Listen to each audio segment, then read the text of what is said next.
পশ্চিমের কঠোর নিষেধাজ্ঞার যুদ্ধের ডামাডোলের মাঝেই এক নতুন কৌশলে মেতেছে ইরান।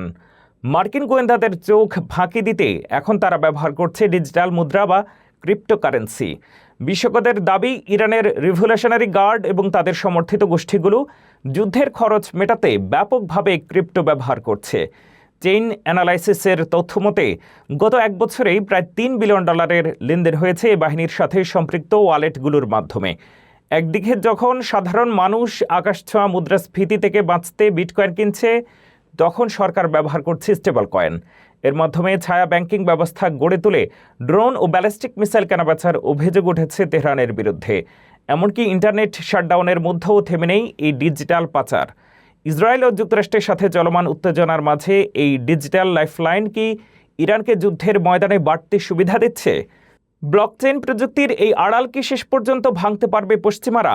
আপনার কি মনে হয়, ক্রিপ্টোকারেন্সি কি যুদ্ধের ভবিষ্যৎ বদলে দিচ্ছে? কমেন্টে জানান।